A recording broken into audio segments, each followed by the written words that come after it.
Olá, meu nome é Larissa Mateus, apresentando aqui comigo está Kevin Alves, e bem-vindos a mais um episódio do videocast Diversidade na Tela. O tema desse episódio é gênero, dialogando com o Manual de Gênero e Sexualidade desenvolvido pelo nosso projeto. Os autores são Bernardo Corvino, Larissa Mateus, Maria Gabriela Oliveira e Viviane Cardoso. Aqui comigo hoje estão duas figuras excelentes para esse assunto. Primeiramente, o próprio Bernardo Corvino, um dos autores do nosso manual e membro do coletivo Trans de Botucatu, e Felipe Rocha, profissional de marketing e ativista da causa LGBTQIAPN+. Sejam muito bem-vindos, é um prazer ter vocês aqui. E para a gente começar, eu queria que vocês contassem um pouco da conexão de vocês com esse assunto de gênero. Eu vou começar. Primeiramente, quero agradecer o convite.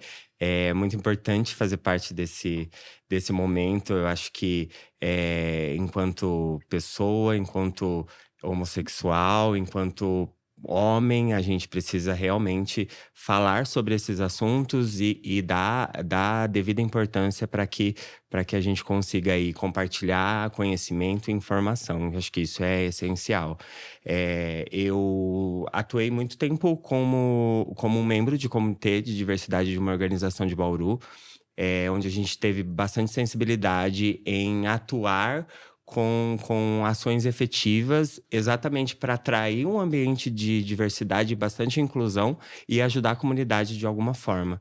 Então, essa sensibilidade foi o que me moveu por muitos anos para chegar até aqui e conseguir compartilhar um pouquinho da minha vivência. Muito obrigada. Bom, eu sou Bernardo, né? Eu sou homem trans e bissexual. E desde pequeno sempre lutei, assim, pelas causas, né?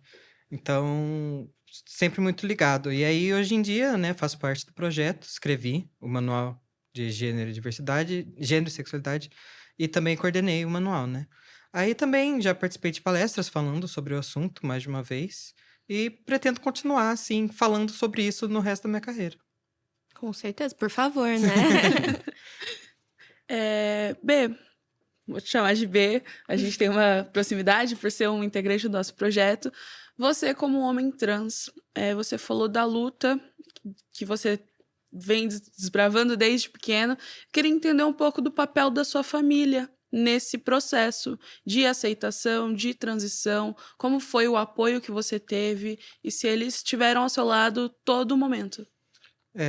A minha família, assim, eu sempre falo que é um dos pilares mais importantes que eu tive para conseguir uma transição tão tranquila, né?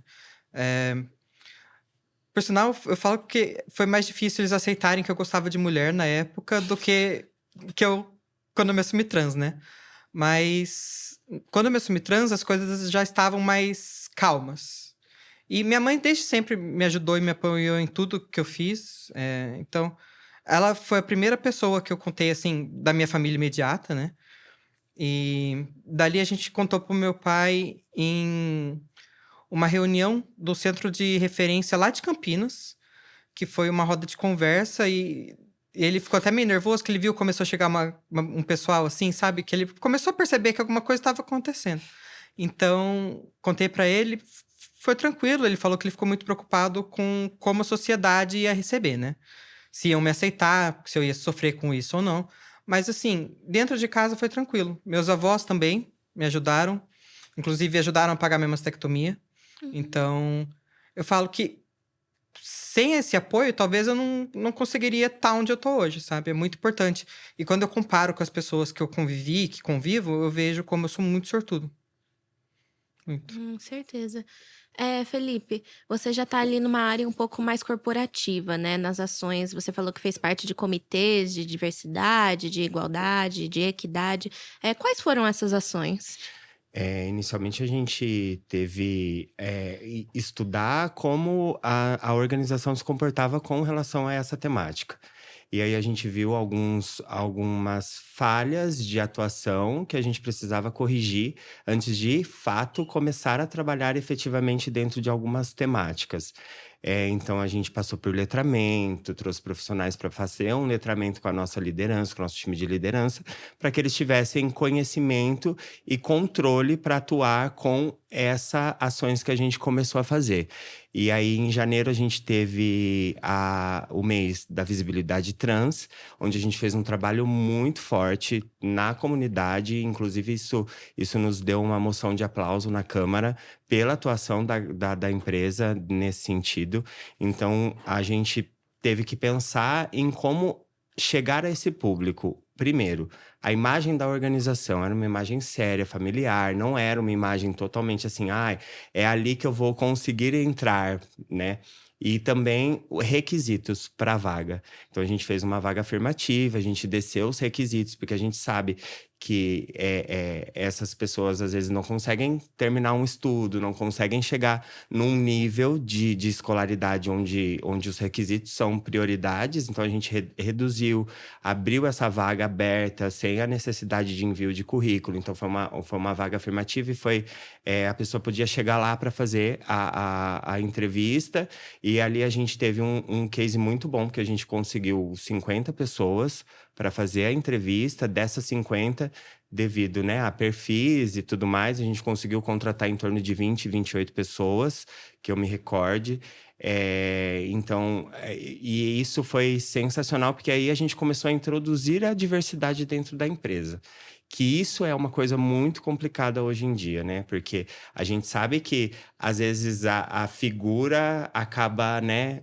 A pessoa não tem tanto, assim, muita abertura para poder enxergar como um ser humano, independente de qualquer coisa. Então, isso foi muito bacana, porque a gente, além de fazer essa ação para a comunidade, a gente trabalhou também internamente, comunicados, e-mail marketing, tudo isso para poder preparar todo mundo, né? E choca a gente falar de preparação, porque isso poderia ser de uma forma muito natural, e acaba não sendo. Infelizmente, é um ambiente bem hostil, né? Quando Exato. a gente trata dessas temáticas. Mas, além da comunidade de fora, eu sinto que, às vezes, a própria comunidade LGBT, QIAPN+, não tem muito conhecimento e jeito para lidar com pessoas trans. Eu queria ouvir de vocês, né, os dois homens inseridos na comunidade LGBTQIAPN+, como é que vocês sentem que é essa relação da comunidade trans inserida nesse contexto da comunidade LGBT como um todo, como é o acolhimento e a relação de vocês com as outras letras da sigla? É complicado. Às vezes eu até fico chocado, sabe? Porque a gente espera que dentro da comunidade a gente seja mais bem aceito, né?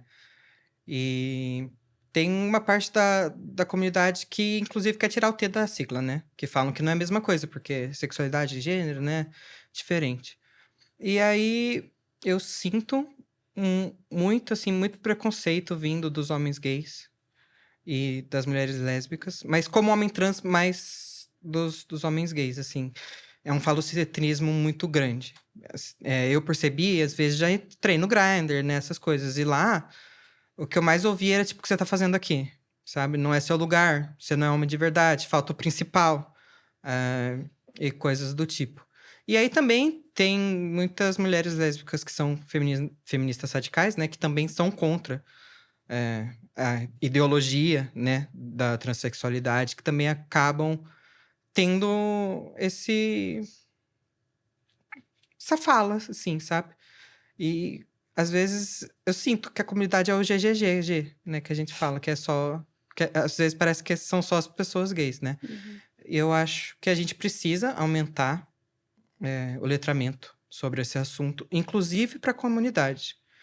Hoje em dia, as pessoas mais jovens, eu acho que são mais ligadas no assunto.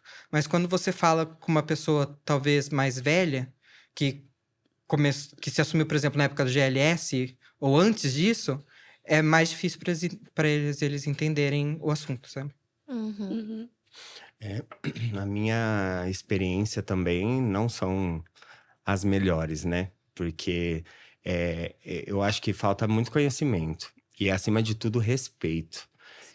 A gente tem uma comunidade que briga tanto e grita tanto por aceitação, por respeito, por ocupar espaços. Só que quando a gente olha para dentro, não existe isso. né? E quando você começa a intervir, falar, tá errado, essa sua fala tá errada, esse seu posicionamento tá errado, essa sua ação não tá legal, a gente também é discriminado. Porque, poxa, mano, você tá defendendo esse tipo de pessoa e não, eu acredito que não é por esse caminho, né? Então, se a gente busca respeito, aceitação, eu acho que a gente primeiro precisa olhar para dentro da nossa comunidade. A gente se aceita? Sabe? A gente tá ali pra um fazer o apoio pro outro. É muito mais fácil eu apoiar meu amigo do que eu apoiar o B, que eu conheci há umas 2 semanas atrás.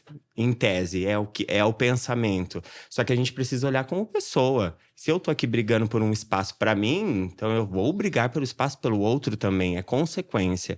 E a partir do momento que existem falas e discriminação dentro da comunidade, isso é completamente errado. E aí, a hora que a gente começa a passar informação, conhecimento, as pessoas não aceitam. E é muito difícil. É muito difícil. Eles acabam repetindo o discurso de ódio, né? Contra a Sim. própria comunidade. Mas ainda, mesmo dentro da comunidade trans, às vezes tem um discurso de ódio, sabe? Que pra você ser trans, você precisa disso, você precisa querer aquilo, você precisa não sei o quê. Se você é homem trans, você tem que ser masculino, porque senão não dá. Você tem que querer fazer a transição e tem que querer se harmonizar, senão você não é trans. Você tem que querer fazer tal cirurgia, senão não. Então, assim, todo mundo tem que tentar ser mais receptível com os outros, Você né? acha que isso parte, de repente, de uma autoaceitação? Da falta dela, no caso? Sim, eu acho que vem daquela ideia de todo oprimido quer ser opressor, sabe? Então, acaba vindo um pouco disso. Às vezes, você... Por exemplo, a gente tem a palavra passabilidade, né? Que eu, por exemplo, sou uma pessoa passável. Então, se eu não contar que eu sou trans, a pessoa não vai saber que eu sou trans. E aí, tem uma galera que acaba sendo transfóbico com a pessoa que não tem a passabilidade, ou talvez não quer ser passável, sabe? Então, acaba falando... Às vezes, tipo, você tá estragando a visão das pessoas que não são LGBT sobre a gente porque você tá fazendo tal coisa. E não é bem assim, entendeu? Porque você tá existindo de uma maneira que Sim. eu não concordo. Sim. No manual que a gente escreveu, ele é justamente para um público um pouco mais leigo. Não necessariamente de dentro da sigla, que faz parte da sigla, mas acaba destrinchando tintim por tintim o que é sexualidade, o que é gênero. A gente até abre com a ideia do biscoito sexual, que define exatamente, tipo, todas essas facetas diferentes da identidade, né, relacionada a esses assuntos. E uma coisa que justamente eu vejo que super entra nisso, dessa discussão intracomunidade, é o fato de que, às vezes, essas coisas se confundem. Querendo ou não, sexualidade e gênero são diferentes, mas uma coisa afeta a outra. Expressão de gênero. Eu queria perguntar pra vocês esses termos de novo. Pra quem tá na comunidade, é fácil de entender, a gente convive com isso todo dia. Pra quem não é, quais são essas facetas? O que é gênero? O que é sexualidade? O que é expressão de gênero? Às vezes nem quem tá na comunidade entende, né? Porque É eu já ouvi me falarem assim, vir homem pra sair com homem, por ser bissexual, né? Então, as pessoas não entendem a diferença. Por exemplo, gênero é quem você é, sexualidade é quem você gosta, né? A expressão de gênero é como você se apresenta. Então, eu tava falando pro meu pai isso outro dia, inclusive. Não é porque a pessoa não binária, por exemplo, que ela tem que ficar no meio termo, entendeu? Uhum. As pessoas não binárias, às vezes, vai usar hormônio, vai transicionar, vai fazer uma mastectomia, vai botar um silicone, entendeu? Então, pode ser um homem trans, mas que gosta de usar vestido, por exemplo. Isso não significa que não é homem trans, né? Uhum. Então, as pessoas têm que entender isso. E aí tem o sexo biológico, que é o que você foi designado na hora do nascimento, né? Uhum. A experiência também é até chocante de receber questionamentos sobre esse tipo de situação. Aí, quando a gente começou a atuar com pessoas, introduzir, colocar no mercado de trabalho, teve liderança que não sabia o que era nem homossexualidade. É uma coisa que a gente fica assim, meu, que século você vive, sabe? A informação tá ali. Hoje você pega o celular para você pesquisar um eletrodoméstico para você comprar. Por que você não perde 30 minutos para você entender? Principalmente que eu tô falando de um cargo de liderança onde você vai guiar essas pessoas. E aí você precisa ter esse tipo de conhecimento. Então, a falta de conhecimento hoje é o que deixa muito mais o preconceito muito mais aflorado, muito mais evidente. pela falta de conhecimento. Eu acho também que vai de uma falta de interesse de ter o Também. conhecimento, né? Porque Também. o conhecimento tá aí.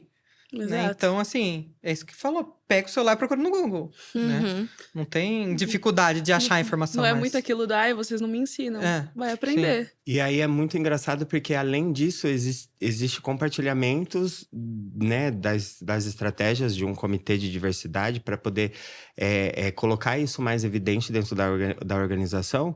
E ali tá ali, você recebe o e-mail corporativo e você não lê.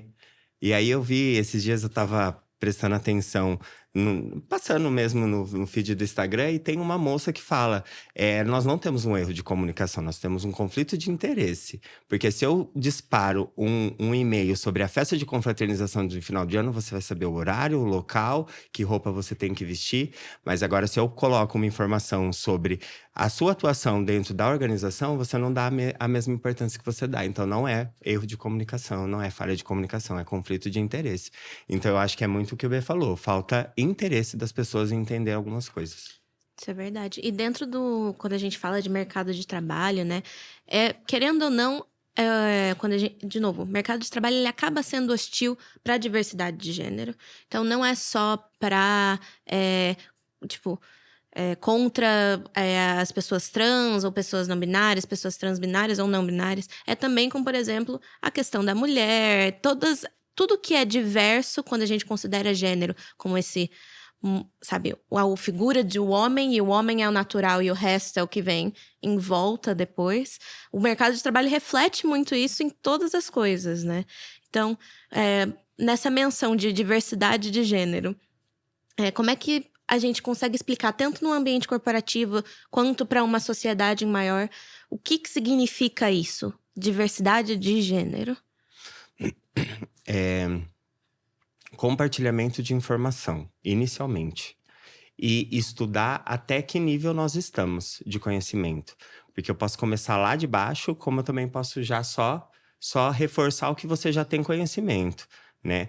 E a cartilha ainda foi um ponto até de pauta do nosso comitê, de colocar isso em prática dentro da organização, porque o manual tá tão bem explicado, tá tão bem objetivo, que não tem como você não se apoiar dentro de um documento muito necessário. Então, ali você entende o que é gênero, o que é sexualidade. Você não tem como você ficar com dúvidas. E quando eu fiz o compartilhamento, a gente foi na Semana do Combate, que teve lá perto da CADES, foi promovido pelo CADES, que o B também foi falar sobre o manual. No dia seguinte, eu já disparei. Gente, olhem esse documento, cara. Esse documento é sensacional. E tudo que a gente vem falando dentro do comitê como pauta para trazer esse assunto dentro da organização tá aqui, ó. É a partir daqui que a gente vai começar.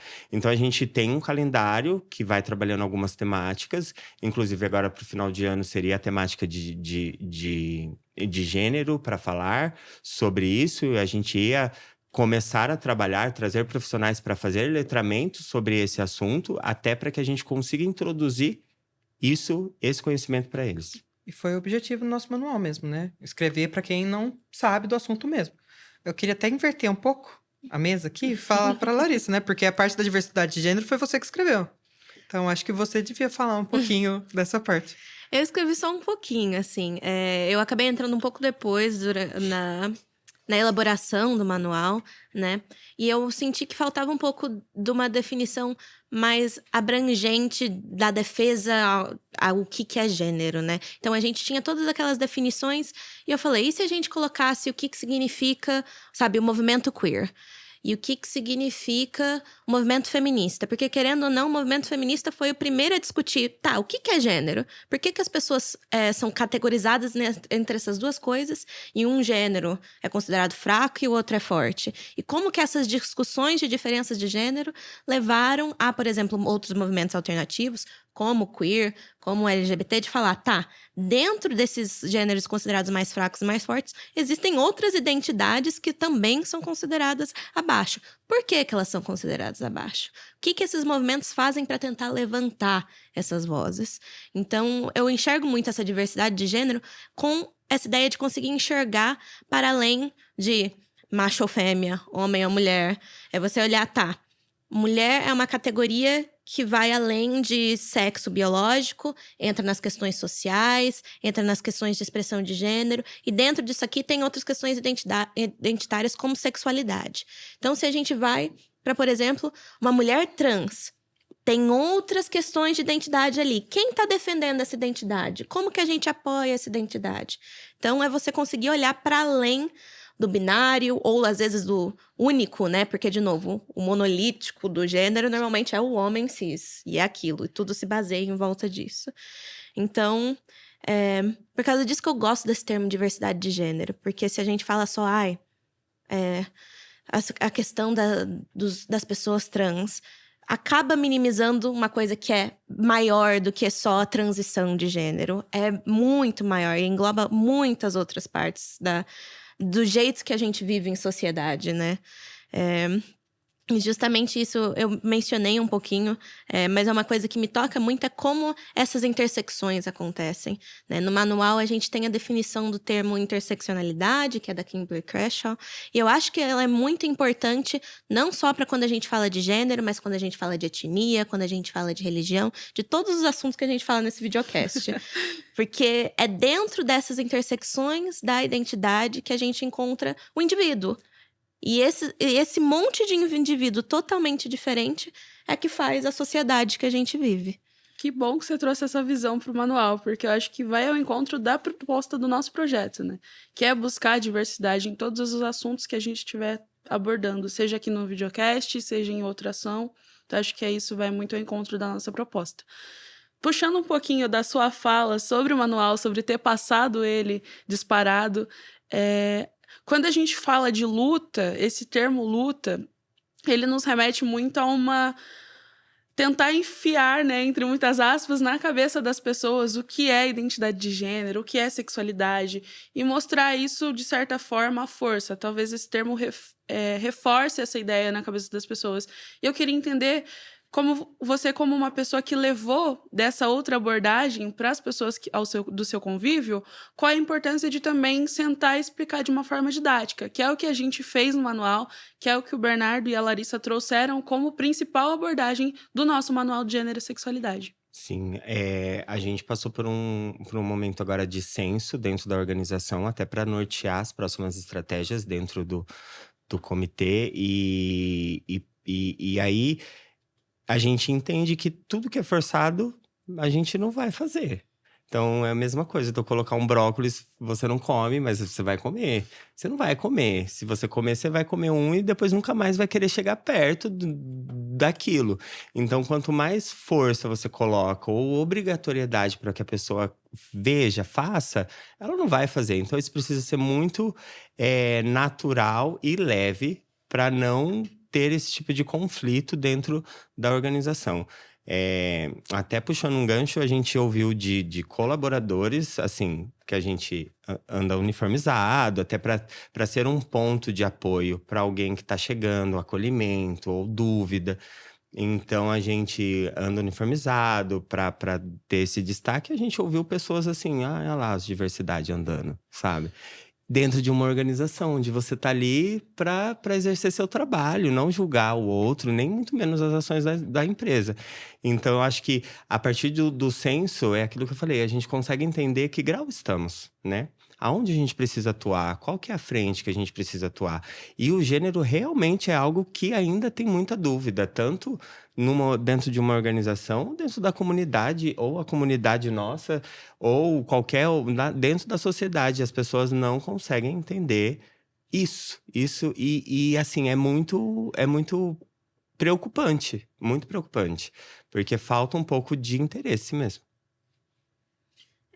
Assim, quando a gente pensa também na conscientização, né? Então, justamente isso do termo luta, né? Que às vezes ele soa agressivo, mas muitas vezes é o que a gente precisa para poder... Tem toda essa ideia do combate, né? Combater o preconceito. Ele faz certo sentido. Ao mesmo tempo, quando a gente fala de luta, combate, batalha, às vezes as pessoas justamente ficam com medo dessa agressividade. O que vocês acham que pode ser feito para tirar essas falas de um lugar que soa agressivo para um lugar celebratório? Sabe? Em vez de, vamos lutar dar essa ideia de eles contra nós, em vez de, não, vamos celebrar essas pessoas, quem é diferente, ou quem é igual, ou quem é, de novo, a diversidade de todos nós. A minha visão é muito exemplificações. Quando a gente fala sobre teoria, é muito maçante. A gente não consegue assimilar com a mesma rapidez de eu colocar, ó, tá vendo isso aqui, com isso aqui, dá isso aqui. Eu tô exemplificando como pode ser. Então, eu acho que a partir deste momento a gente começa a ilustrar, sabe? Acho que é muito mais fácil. Quando a gente não tem conhecimento, é a mesma coisa de um ensino. Primeiro você começa a pintar, você vai pintar sua mãe, seu pai.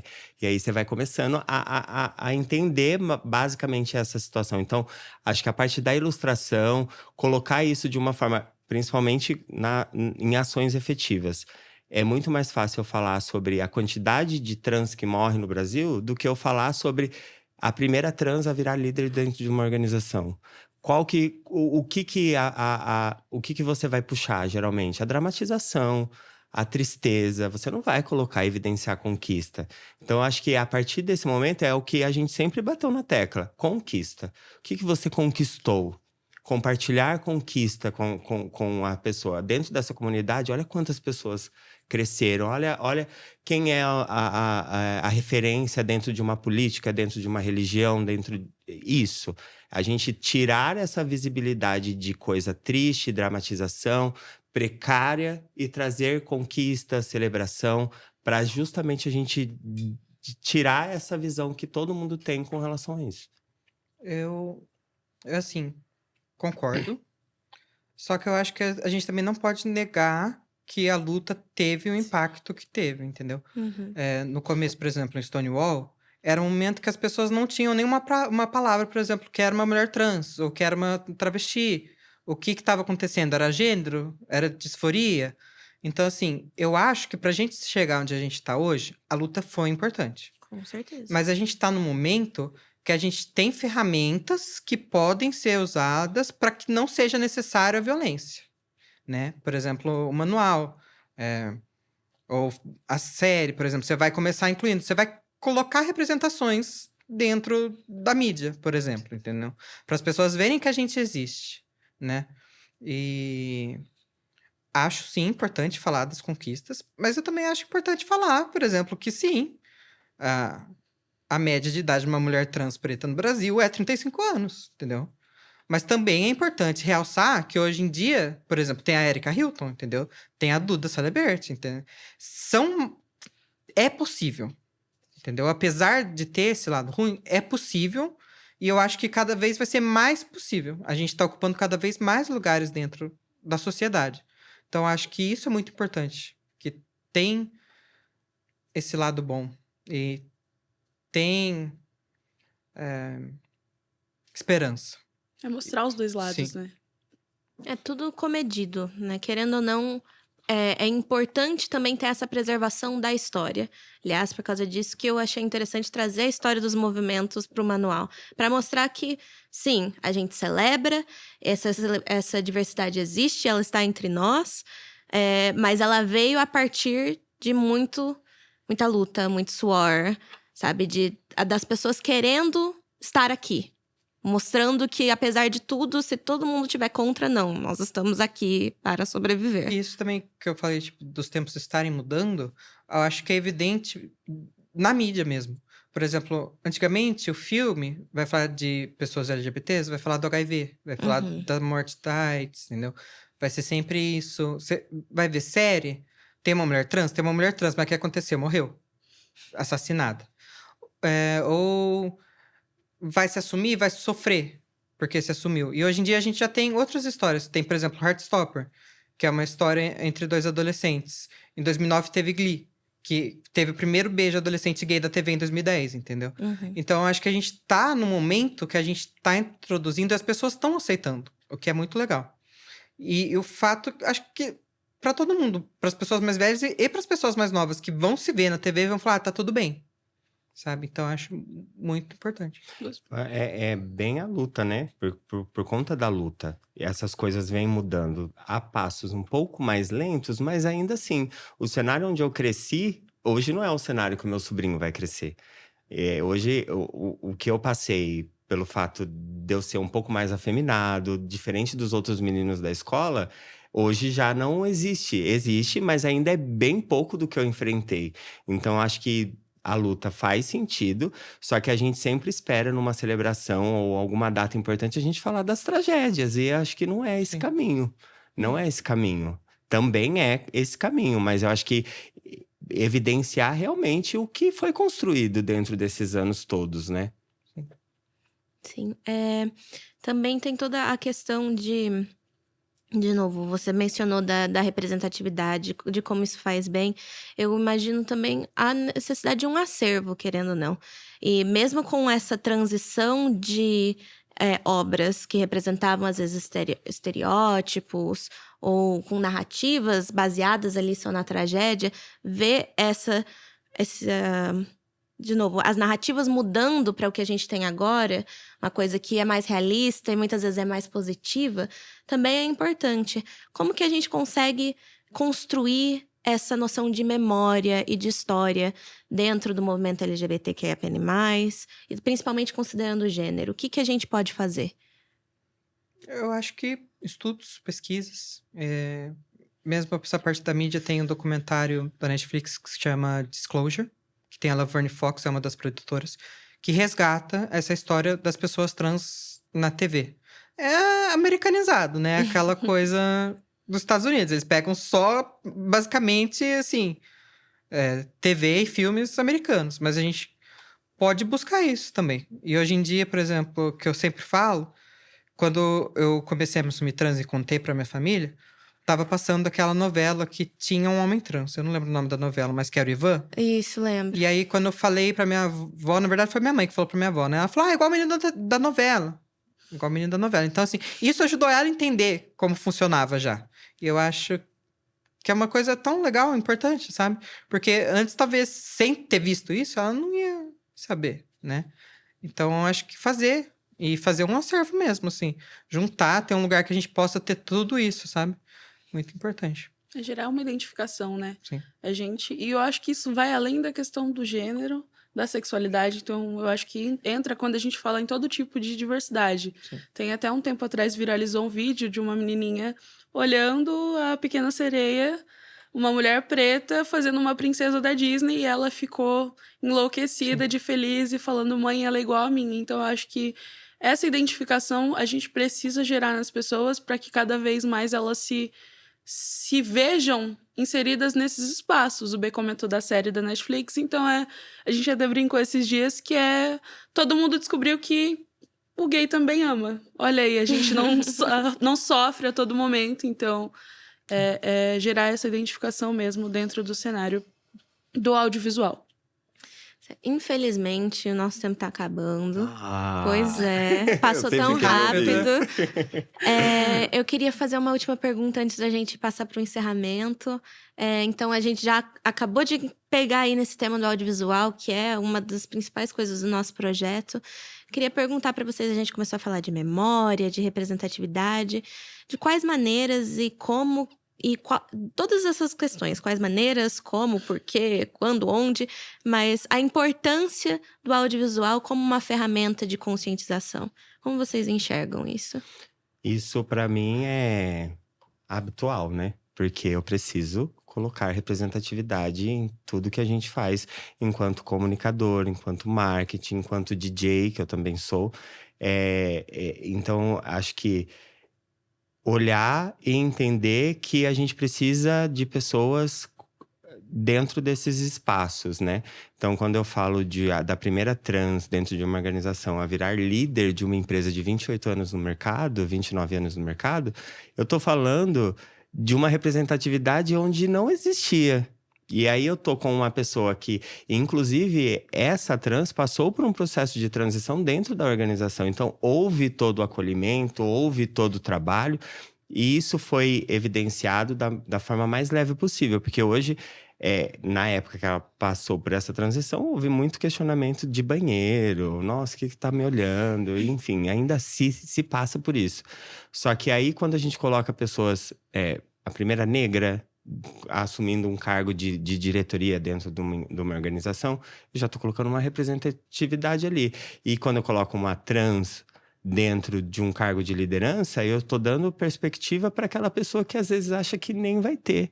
E aí, quando eu compartilho comunicados, vídeos institucionais, eu também tenho que ter essa preocupação, porque eu vou vender isso para fora e eu preciso vender de uma forma boa, de uma forma positiva. Então, eu preciso ter pessoas com representatividade.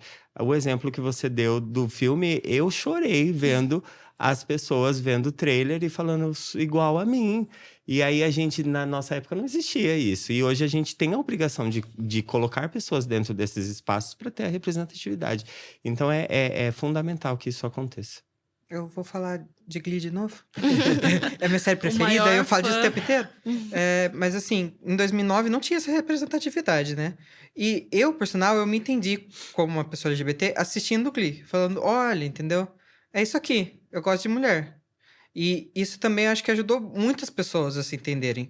E por ser uma série que passava e tinha música, era uma série, por exemplo, que eu assistia com os pais, eu assistia com a minha mãe que me mostrou Glee, entendeu? Então, eu acho que a mídia tem esse papel muito importante de explicar, de mostrar que tá tudo bem, de juntar famílias, e é isso, sabe? Eu acho muito importante, demais, assim, se não fosse por Glee, talvez eu não tinha nem me assumido. Então, Obrigada, Glee. exatamente, eu acho que assim, é muito importante, eu acho muito legal que cada vez tem mais representatividade para as pessoas olharem, entenderem e se sentirem não sozinhas. E é com essa frase sobre o poder do audiovisual que a gente encerra esse episódio. Queria agradecer a presença de vocês dois. Eu sinto que foi uma conversa muito produtiva, tanto pra gente que tá aqui, quanto quem vai estar assistindo esse episódio assim que ele for lançado. Então, muito obrigada pela oportunidade que vocês deram pra gente de mostrar para as pessoas e fazer esse letramento da forma que a gente sabe através do audiovisual. Eu que agradeço pelo convite. Também.